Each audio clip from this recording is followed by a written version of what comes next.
네, 오늘은 영혼이 잘 되는 비결. 여러분, 영혼이 잘 되기를 원합니까? 네, 영혼이 잘 되는 비결을 말씀드리려고 합니다. 한스 베버 목사님이 쓴 책 중에 성서, 나를 읽는 책, 이런 책이 있습니다. 성서, 나를 읽는 책, 나를 읽는 책. 이 책을 읽어보면 이런 내용이 나와요. 아프리카 탄자니아의 한 시골 여인이 항상 성경을 옆에 끼고 뒤를 걸어 다녔다고 합니다. 그러한 그녀를 보며 이웃들이 비웃는 투로 이렇게 물었다 그래요. 야, 너는 왜 맨날 성경을 가지고 다니니? 네가 읽을 수 있는 다른 책도 많이 있는데. 그때 그녀는 무릎을 꿇고 성경을 머리 위로 높이 들면서 이렇게 말을 했다고 해요. 맞아, 내가 읽을 수 있는 책은 많지. 하지만 나를 읽는 책은 오직 하나야. 나를 읽는 책은 성경 하나야.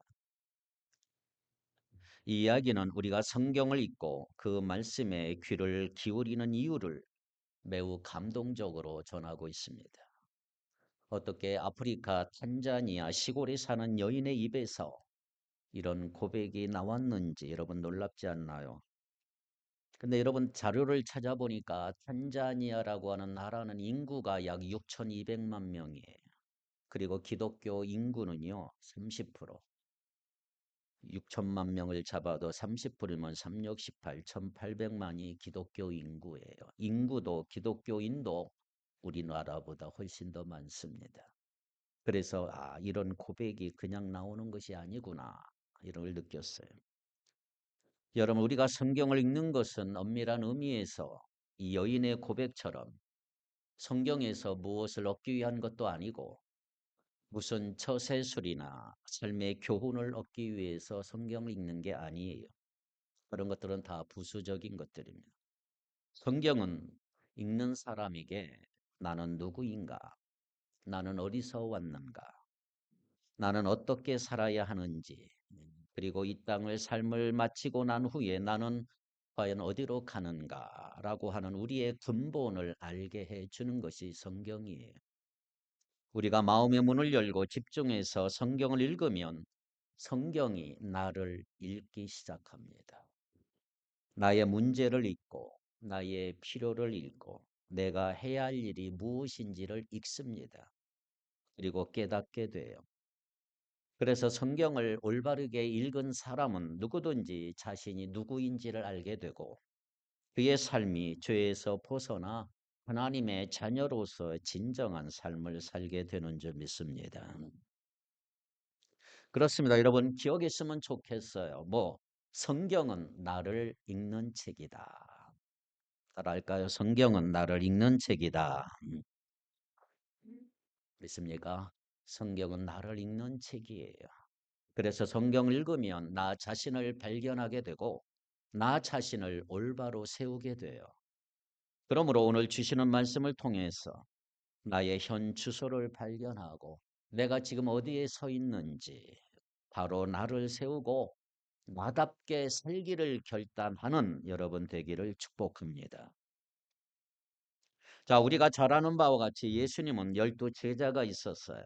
그 가운데 예수님께 특별히 사랑받았던 제자로 요한을 들 수가 있죠. 사도 요한.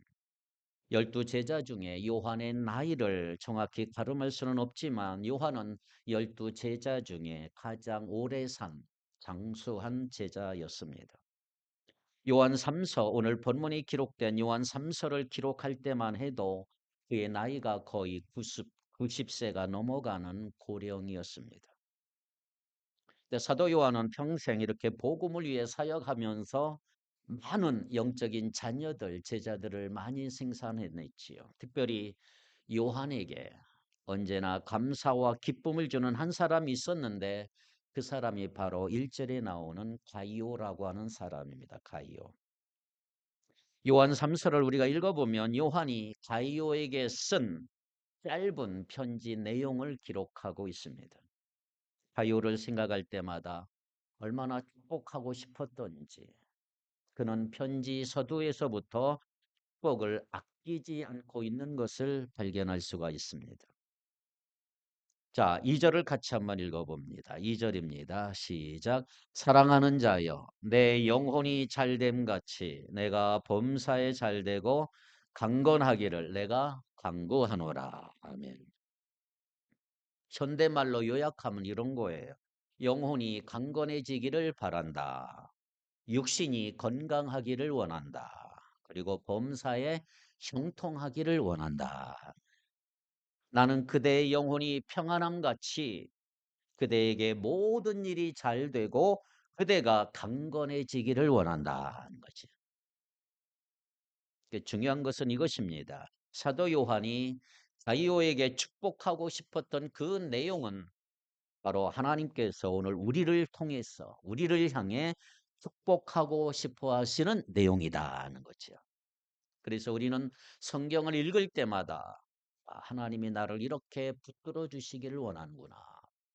내 영혼이 잘 되기를 우리 하나님은 너무나 원하시는구나. 내 육신이 강건하기를 원하시는구나. 그리고 내가 원하는 범사의 모든 일들이 형통하기를 우리 하나님은 원하시는구나. 이 사실을 기억할 수 있도록 성경에 기록해 놓은 거지요. 그러므로 오늘 이 말씀은 바로 우리를 향하신 하나님의 축복의 말씀인 줄 믿습니다. 그렇습니다. 하나님은 우리의 영혼만 건강한 것으로 만족하지 않고요. 하나님은 우리의 육신도 건강하기를 원하십니다. 하나님은 성도들이 세상에서 가난하게 살기를 원하지 않아요. 오히려 형통하기를 원하십니다. 이것이 하나님의 마음이라는 거지, 마음. 또 이 말씀에서 한 가지 명심해야 될 사실이 있어요. 우리는 영혼이 잘됨 같이라고 하는 말에 뉘앙스를 좀 읽을 수 있어야 합니다. 영혼이 잘됨 같이. 하나님은 영혼이 잘 되는 사람이 육신도 건강하고 범사에 형통하기를 원하시는 것이지 영혼이 병든 사람이 만사형통해서 세상에서 자신만만하게 사는 거 원하지 않는다는 거예요. 하나님께서 원하시는 것은 일단 영혼이 잘 되는 것입니다. 영혼이 잘 될 때 다른 것도 잘 될 줄 믿습니다. 영혼이 잘 되지 않는 사람에게는 이런 축복이 나오질 않는 거예요. 그러므로 먼저 우리 영혼의 강건함을 항상 소망하고 이를 위해 노력하는 여러분 되기를 바랍니다. 자, 그렇다면 과연 우리의 영혼이 무엇일까? 영혼이 뭘까요? 창세기 2장 7절을 먼저 읽어보겠습니다. 창세기 2장 7절 시작. 여호와 하나님이 땅의 흙으로 사람을 지으시고 생기를 그 코에 불어넣으시니 사람이 생명이 되니라. 생명이 되었다. 하나님 처음 사람을 만드실 때 흙으로 이렇게 빚어서 몸을 만드시고 그 코에 뭘 불어넣었어요? 생기를 불어넣었어요. 생기를. 그리고 나서 뭐가 됐다? 생명이 됐다. 살아있는 영이 됐다. 사람이 영혼을 가진 존재가 됐다 이 말이에요. 이를 통해서 하나님께서는 사람의 몸을 만드셨을 뿐만 아니라 뭘도 줬어요? 영혼도 주셨다 이 말이죠. 그래서 사람은 영혼 있는 존재예요. 이것이 동물과 다른 거예요. 다른 짐승과 다른 거예요. 짐승에게는 영혼이 없어요. 개나 소라 호랑이나 사자에게는 영혼이 없어요. 그냥 육체만 있는 거예요. 그러나 사람은 육심과 영혼된 결합된 영혼이 있기 때문에 하나님께서 자기의 형상대로 만들었다라고 표현을 해요. 그러기에 우리의 영혼은 하나님의 모습을 닮은 영혼인 줄 믿습니다. 하나님의 형상이란 말, 하나님의 형상. 자, 사람은 몸과 육신이를 됐다. 영혼으로 됐다. 마태복음 10장 28절을 같이 한번 읽겠습니다. 마태복음 10장 28절 몸은 죽여도 영혼은 능히 죽이지 못하는 자들을 두려워하지 말고 오직 몸과 영혼을 능히 지옥에 멸하실 수 있는 일을 두려워하라. 아멘. 육신과 영혼을 잘 비교해서 설명해 놓은 대표적인 성경 구절이에요.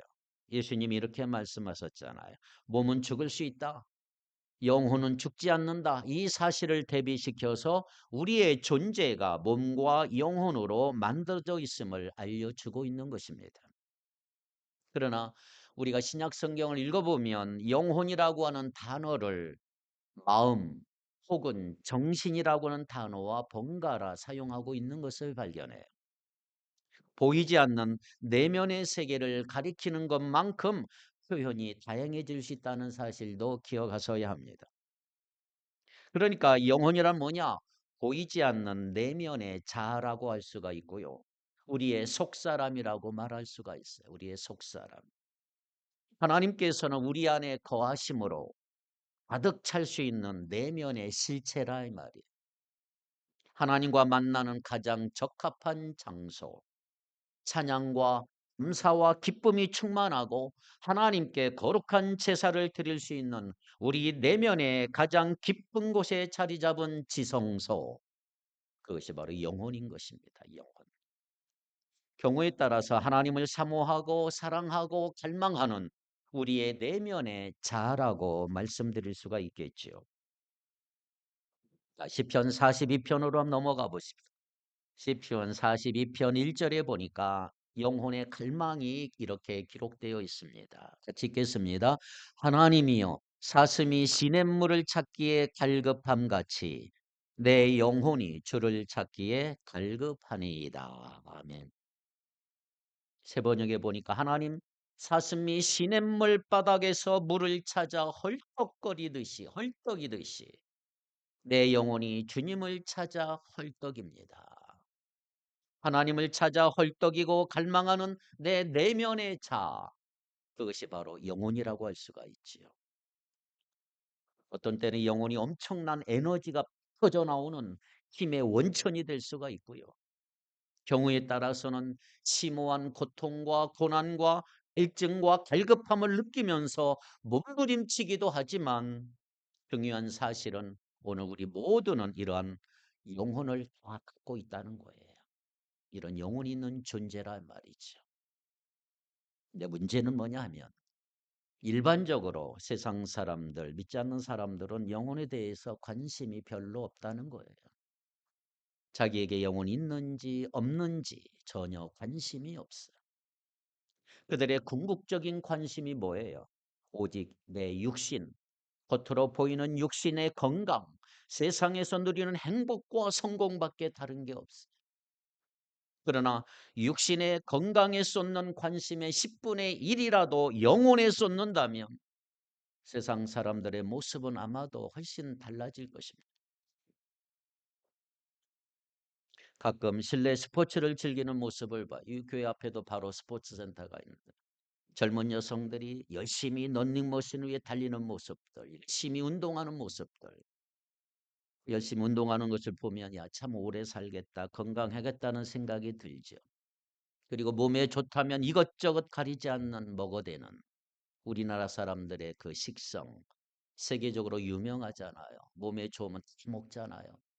그걸 몬도가네식의 식성이다 이렇게 말이에요. 몬도가네. 여러분 몬도가네라는 말이 뭔지 아세요? 몬도가라는 말은 몬도가네.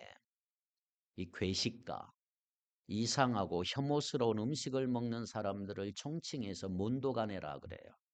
원래는 몬도가라는 말은 1962년도에 이탈리아 영화 감독이 만든 다큐멘터리 영화 제목이 몬도가네라는 영화가 있어요.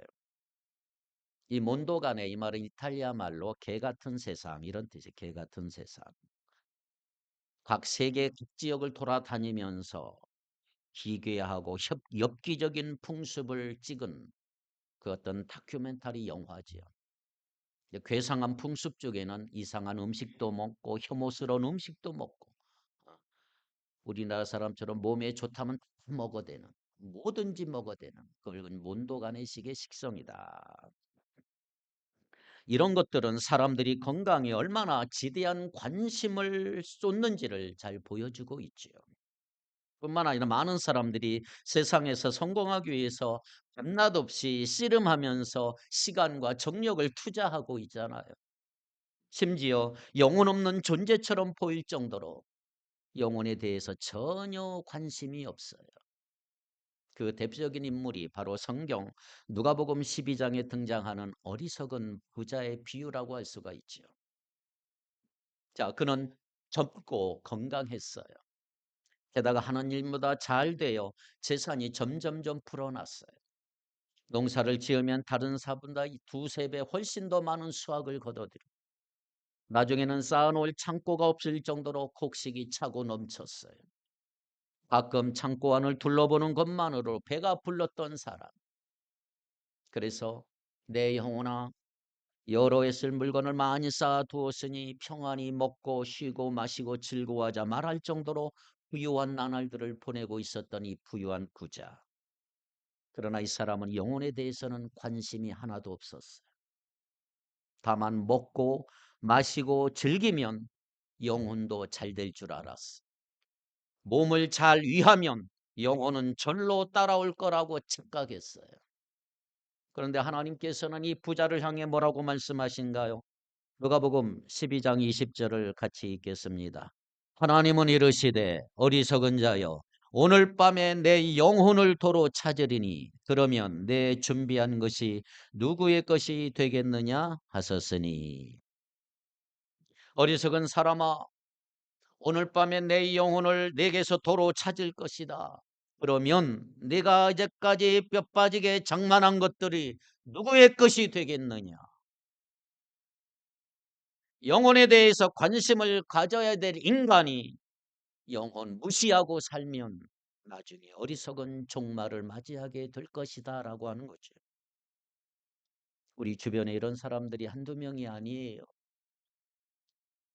자, 그렇다면 우리 예수 믿는 우리는 어떨까요? 원래 우리의 영혼은 하나님을 만나는 내면의 처소이지만 죄로 인해 병들고 부패해지니까 하나님을 만날 수 없는 형편없는 모습이 되고 말았어요. 그러나 회개하고 예수를 내가 다시 믿게 되자 하나님께서는 예수의 피로 우리의 모든 죄를 다 씻어주시고 성령을 주셔서 우리의 망가진 영혼의 기능을 다시금 회복시켜 주셨단 말이죠. 그래서 우리의 영혼이 우리의 존재의 가장 중요한 위치를 차지하게 된 거예요. 세상 사람들에게는 영혼이 병들었든지 영혼이 휘청거리든 상관이 없어요. 다만 내 육신적으로만 잘되기만 원하는 거죠. 그러나 예수 믿는 사람은 영혼이 병들면 내 모든 존재가 흔들릴 수가 있어요. 이걸 느끼지 못하면 그는 거듭난 하나님의 자녀가 아닐 수가 있어요. 영혼이 제대로 기능하여 건강한 모습으로 하나님과 올바른 관계를 유지할 때 비로소 우리의 존재가 행복해질 수가 있고 우리의 삶이 정상 궤도를 달려갈 수 있는 거예요. 그런데 문제는 뭐냐면 우리의 영혼이 항상 강건한 것만이 아니라는 거예요. 우리가 육신을 입고 세상을 살기 때문에 때로는 영혼에 이상이 생길 수가 있어요. 그러므로 늘 우리가 긴장해야 될 게 뭐냐 하면 내 영혼이 강건한가? 내 영혼이 잘 되고 있는가? 이걸 한 번씩 진단하면서 우리 자신을 돌봐야 돼요. 나는 지금 영혼이 강건한 사람인가? 내 영혼이 잘 되고 있는가? 그렇다면 여러분 이걸 어떻게 우리는 구분하느냐? 세 가지 부분에서 진단해 보셔야 합니다. 내 영혼이 얼마나 잘 되고 있는가? 강건한가? 첫째로 뭘 진단하느냐? 하나님 자신을 즐거워하고 있는지 점검해 보시기를 바랍니다. 하나님을 내가 기쁘고 즐거워하고 있는가? 내가 하나님을 즐거워하면 내 영혼이 건강한 거예요. 잘 되고 있는 거예요. 그런데 만약 그렇지 않으면 내 영혼이 지금 이상이 있는 거예요. 자, 우리가 창세기를 읽어보면 아담과 하와가 어느 날 에덴 동산에서 행복한 나날을 보낼 때 그들은 하나님과 매일매일 만나 교제를 나누어요. 그들에게 있어서 하나님은 가장 큰 즐거움이요 행복의 원천이에요. 만나는 자체가 너무 즐거운 거예요. 하나님이 다가오는 소리만 들리면 어린아이처럼 달려가 그 품에 안기며 행복한 교제를 나누었던 부분을 읽어요. 그런데 어느 날 마귀의 유혹에 넘어가서 죄를 짓자마자 영혼이 오염이 되어버렸어. 부패가 되어버렸어. 그 결과 나타난 첫 번째 나타난 현상이 뭔지 아세요? 하나님을 싫어하게 된 거, 하나님을 멀리하게 됐어. 그들은 하나님의 소리를 듣자마자 나무 밑에 숨어버리고 말았어. 그렇게 전에는 좋았는데 영혼이 오염이 되니까 하나님 만나기가 싫은 거예요. 말씀 듣기가 싫은 거예요. 교제가 싫은 거예요. 여러분, 영혼이 건강하지 못하면 아담과 하와에게 나타난 이 증세가 오늘 우리에게도 나타난다는 사실을 아셔야 돼요. 여러분, 예배 드리는 거 기뻐하십니까? 주일 아침 우리가 아침 일찍이 준비하고 모든 불편 무릅쓰고 오늘 이 자리에 나와 예배 드리는 이유가 뭐예요? 하나님이 좋아서 모인 거예요. 우리를 사랑하신 하나님, 나를 창조하신 하나님, 우리를 구원하신 하나님, 우리를 위해 죽으시고 부활하신 예수님 너무너무 좋기 때문에 성령의 감동을 받아서 오늘 우리가 이 자리에 나와 예배드리는 줄 믿습니다. 그러므로 영혼이 건강한 사람은 예배를 사모합니다. 기도하기를 좋아합니다. 말씀 펴놓고 하나님의 음성을 조용히 묵상하며 듣는 거 기뻐하게 될 줄 믿습니다. 항상 마음속에 하나님 모시고 살면서 하나님과 깊은 교제 나누는 시간이 좋은 거예요. 그런데 놀랍게도 예수 믿는 사람들 가운데서도 많은 사람들이 하나님을 즐거워하지 못하는 것을 발견해요. 하나님과 단둘이 있기를 대단히 거북스럽게 여기는 사람들이 많단 말이에요. 여러분 어떠십니까? 성경을 읽긴 읽지만 억지로 한 장 정도 읽을까요? 기도하긴 하지만 억지로 한 5분 정도 눈 감고 앉아 있어. 찬송하긴 하지만 이게 찬송이 안 되죠. 그래서 어떤 사람이 빈정거리면서 이렇게 얘기를 했어요. 예수 믿는 사람 가운데 하나님이 혼자 계시는 방에 집어넣고 한 30분 정도 지나면 아마도 기절하고 나올 사람이 꽤 있을 것이다. 하나님과 단둘이 있는 것이 겁나는 정도가 되면 우리 영혼에 이상이 생겼다는 증거란 말이죠. 영혼이 건강하면 하나님을 즐거워하고 하나님과 동행하는 행복 항상 사모하게 될 줄 믿습니다. 1850년대 미국 시카고에 아주 행복한 사람이 있어 예수 믿는 재미에 사는 사람. 이름이 스패포드라고 하는 사람이 있습니다. 이 사람은 유명한 변호사이고 대학 교수였어요. 그는 평소에 아름다운 아내와 사랑스러운 4명의 딸을 큰 자랑으로 여기며 살았던 사람. 신앙도 있고 예수도 잘 믿고. 근데 한 번은 자기는 너무 바쁜데 아내와 4명의 딸이 자꾸 여행을 가자고 프랑스로 여행을 떠났다고 그래. 자기는 가지 못하지만 아내와 4명의 딸을 프랑스로 여행을 따라 배를 태워 보냈어요. 그런데 여객선 하부호가 영국 배와 충돌을 해서 226명이 익사하는 대참사가 일어났어요. 불행하게도 4명의 딸은 모두 다 익사하고 아내만 겨우 생명을 구했다 그래.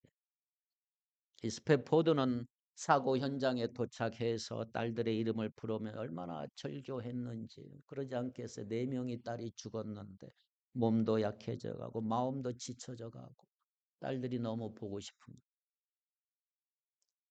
그때 아내는 절망적인 슬픔 속에서 남편의 손을 붙들고 이렇게 말을 했다 그래요. 여보, 딸들은 지금 천국에 있어요. 우리와 잠시 헤어져 있을 뿐입니다. 힘을 내시오. 스패포드는 아내의 말에 큰 위로를 받고 비극의 바다에서 시 한 편을 지은 게 우리가 방금 불렀던 찬송 413장. 내 평생에 가는 길 순탄하여 늘 잔잔한 강 같아서 큰 풍파로 무섭고 어렵든지 나의 영혼은 늘 편하다. 내 영혼 평안해. 내 영혼 평안해. 이 고백하며 시를 쓰고 찬송을 한 거예요.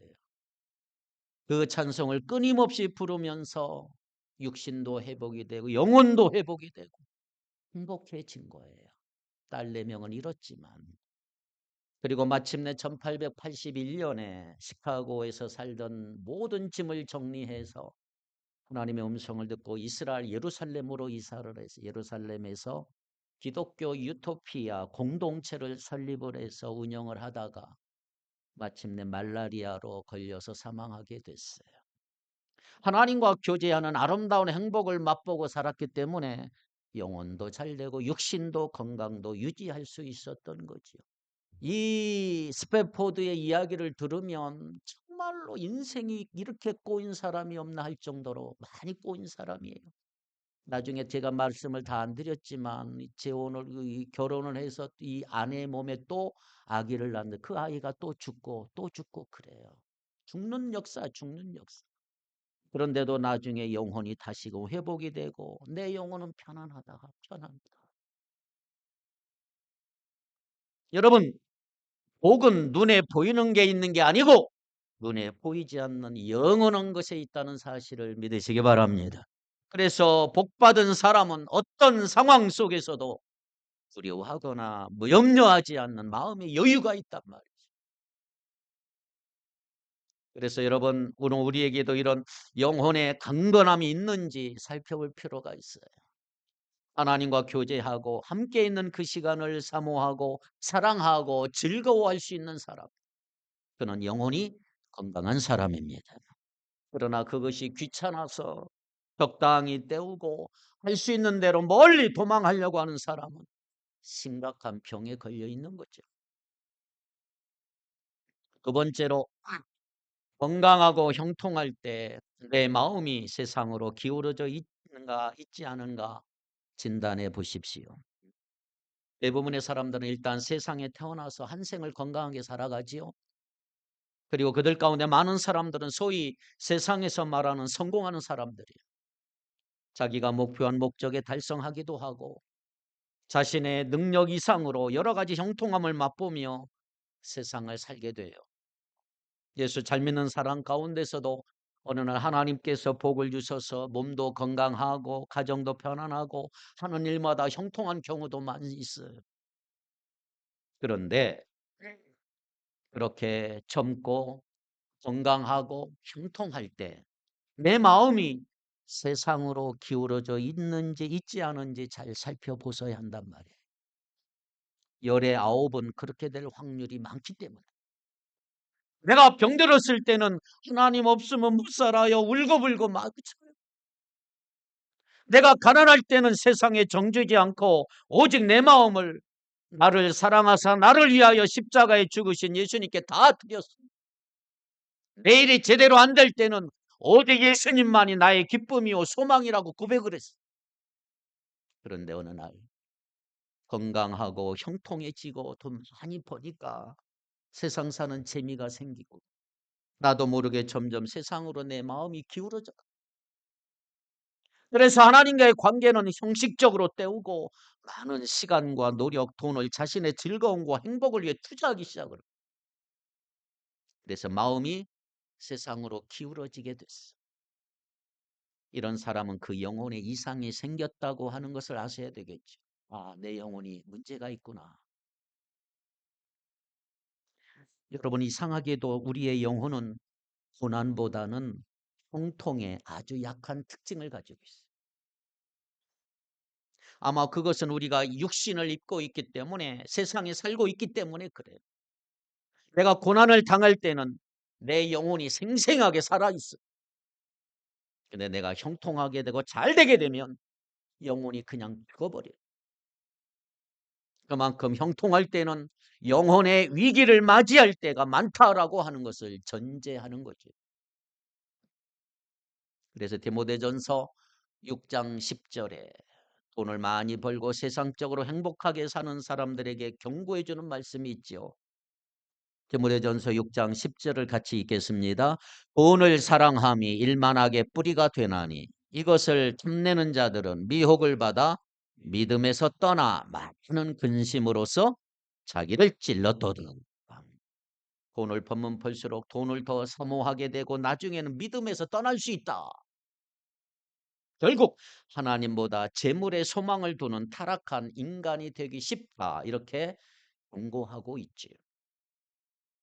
내가 건강하고 출세하고 돈을 모으면 그만큼 더 위험해지는 거지. 이럴 때 내 마음이 하나님에게서 세상으로 기울어지는 것을 알라라고 하는 이상 신호가 터져 있다고 하는 사실을 우리가 깨달아야 돼요. 아, 이상 신호가 오는구나. 성경에 나오는 욥처럼 영혼이 강건하면 무슨 걱정이 있겠습니까? 욥은 고대에서 가장 큰 부자로 젊고 건강했어. 많은 자녀들을 낳는 복을 낳았고 가정도 행복했어. 부러울 게 하나도 없어요. 그런데 욥이 그러한 형통을 누리면서도 영혼이 강건한 사람이었기 때문에 조금도 그 영혼에 문제가 생기지 않았어. 욥기 31장 24절을 한번 읽어보세요. 얼마나 욥이 아름다운 고백을 하는지 볼까요? 욥기 31장 24절 시작. 만일 내가 내 소망을 금에다 두고 순금에게 너는 내 의뢰하는 바라 하였다면 25절로 계속 보면 무슨 말이냐? 내가 재산이 많다고 하여 자랑하지도 않고 벌어들인 것이 많다고 하여 기뻐하지도 않았다. 언제 재물의 풍부함과 손으로 얻은 것이 많음으로 내가 기뻐했던가? 그는 영혼이 건강했기 때문에 세상에 마음을 주지 않았다 이 말이에요. 저는 하나님께서 우리 모두에게 이런 은혜 주시기를 바랍니다. 이런 은혜가 있을 때 우리의 건강도 물질의 축복도 복이 되는 것이지 영혼이 병들면 무엇을 받아도 아무런 소용이 없어. 세 번째, 인생의 풍랑을 만났을 때 내가 어떻게 반응하느냐에 따라서 내 영혼이 강건한지 아닌지 알 수가 있어요. 우리는 누구나 한 세상을 살아갈 때 풍랑을 만나게 돼 있어요. 어려움, 고통을 만나게 돼 있단 말이죠. 간혹 태어나면서부터 무덤에 이를 때까지 풍랑이 뭔지 전혀 모르는 사람도 있지만 그러나 여러분 그런 사람 행복한 사람 아니에요. 왜냐하면 영적으로 소망이 없는 사람이기 때문에. 하나님께서는 사랑하는 사람은 때를 따라 인생의 풍랑을 만나게 해주세요. 견딜 만한 풍랑. 이 풍랑은 위기라고 할 수가 있지요. 위기라고 하는 것은 우리 스스로 통제할 수 없는 어려움이지요. 누구에게나 이런 위기가 찾아온다 이 말이에요. 우리 모두가 부모 밑에 자라다가 어느 날 20대 중반쯤 되면 부모의 그늘에서 벗어나는 단계를 밟지요. 어떤 문제가 생겨도 나는 이겨나갈 수 있어. 나름대로 꿈과 이상을 가지고 나가는 거예요. 많은 사람들이 고통하는 병이 들어도 상관없다. 나는 건강하니까 20대, 30대 열심히 뛰면서 앞을 향해 달려가요. 그런데 40대 중반을 이제 넘어가 보세요. 들려오는 소식 대부분이 우울하고 슬픈 소식들. 어떤 친구는 이혼했고 어떤 친구는 자녀가 교통사고가 나 장애자가 되고 어떤 친구는 상처를 당하고 어떤 친구는 부모를 부도를 냈다 그러고 교회 아니나 주변에 아는 사람들 동창들로부터 들려오는 소식 들어보면 이런저런 풍랑을 만나 허우적거리는 사람들이 너무 많아지기 시작해. 그러다가 60대가 넘어가면 외롭고 차갑고 무서운 인생의 계절인 겨울을 앞에 놓고 저마다 얼마나 불안해하는지요. 이 모든 것이 누구나 경험하게 되는 인생의 풍랑이라고 할 수가 있어요. 문제는 영혼이 건강하지 않으면 이런 풍랑을 만났을 때 정신 차리지 못해요. 물에 빠져서 소리치는 사람처럼 자기 힘을 가누지도 못하고 낙담하고 불안해하고 술독에 빠져 살고 자포자기에 빠져 헤어나오지를 못해. 그러나 여러분 영혼이 건강하면 이런 위기 만났을 때 그 사람의 진가가 드러나는 거예요. 그러므로 인생의 풍랑을 만났을 때 내가 어떻게 반응하는가를 보면 내 영혼이 어느 정도 수준인가를 알 수가 있지요.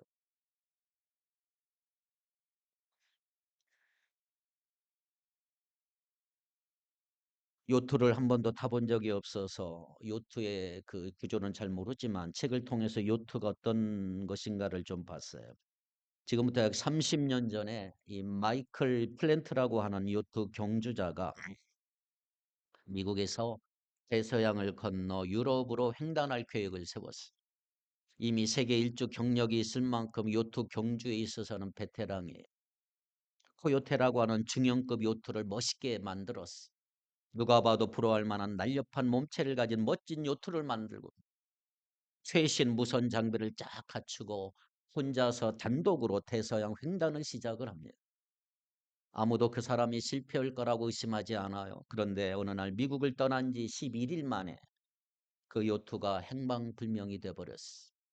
수색대가 여러 날 수색한 결과 포르투갈에서 남쪽으로 약 720km 떨어진 바다 가운데 이 요트가 뒤집힌 채 떠다니는 것을 발견하고 수색대가 배에 접근해 보니까 항해사 플랜터는 이미 실종되고 없어요. 어디로 사라졌는지.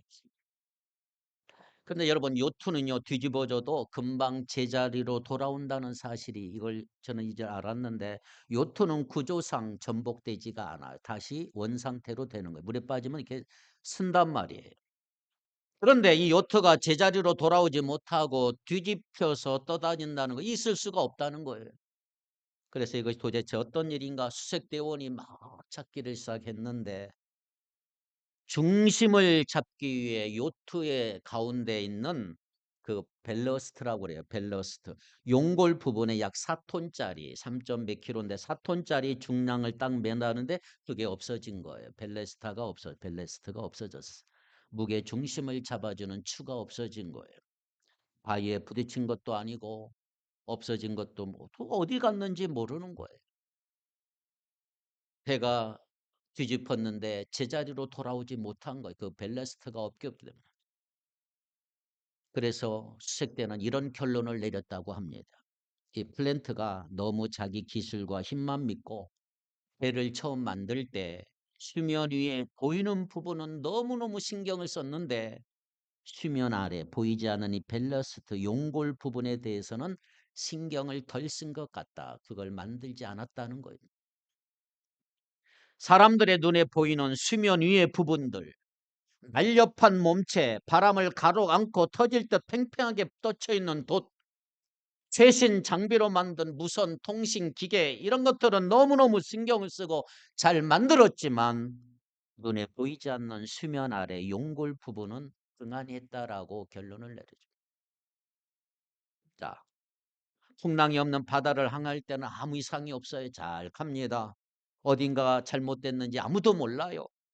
그런데 일단 풍랑이 불면 배가 파도를 타면서 요동하니까 밑에 있는 용골 부분에 문제가 생겨서 아무런 손도 쓰지 못하고 배는 뒤집히고 조종사는 실종되고 만 것입니다. 사랑하는 여러분, 우리가 평소 사람들의 눈에 보이는 육신의 건강, 젊음, 우리가 하는 모든 일에 형통에는 신경을 곤두세우고 정성스럽게 모든 일들은 다 하지만 사람들 눈에 보이지 않는 수면 아래 내 영혼에는 얼마나 신경을 쓰는지,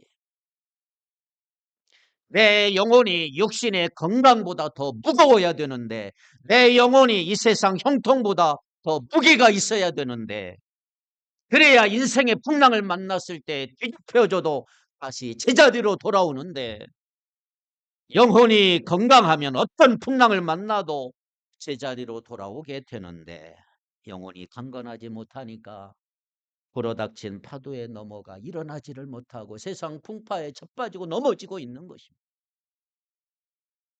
오늘 우리의 영혼은 어떠냔 말이에요. 건강하냐 이 말이에요. 하나님을 정말로 즐거워하느냐 이 말이에요. 아무리 세상적인 일들이 잘 되어도 내 마음이 세상으로 기울어지지 않고 항상 하나님을 향해서 있느냐 이 말이에요. 풍랑을 만났을 때 뒤집혀졌다가 다시 제자리로 돌아오는 그런 은혜가 나에게 있느냐 이 말이에요. 있다면 우리 모두의 영혼은 건강한 거예요. 그러나 조금이라도 문제가 있다고 생각된다면 영혼의 강건함을 회복하시기 바랍니다. 수면 위에 보이는 거 아무것도 아니에요. 일시적인 건강 언제 없어질지 몰라요. 우리 눈에 보이는 거 다 순식간에 사라져요. 내가 아무리 재산 많이 가지고 있어도 언제 없어질지 몰라요. 중요한 것은 사람들의 눈에 보이지 않는 내 영혼의 건강, 내 영혼의 안전함, 이게 중요한 것이죠. 그래서 여러분 영혼이 강건하기 위해서 세 가지를 꼭 실천하시기 바랍니다. 시간이 지났지만 세 가지 꼭 실천하. 첫째, 은혜 받으시기 바랍니다. 은혜.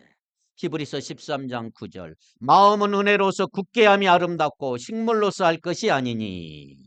여러 가지 다른 교훈을 끌리지 말라. 마음은 은혜로서 굳게 함이 아름답고 음식으로 살 것이 아니니 음식으로 말미암아 행한 자는 유익을 얻지 못하였느니라. 여기 마음은 영혼을 말해. 영혼. 잘 먹고 잘 입고 내가 내 몸을 관리한다고 해서 내 영혼이 건강해지는 게 아니고 내 영혼은 은혜를 받아야 합니다.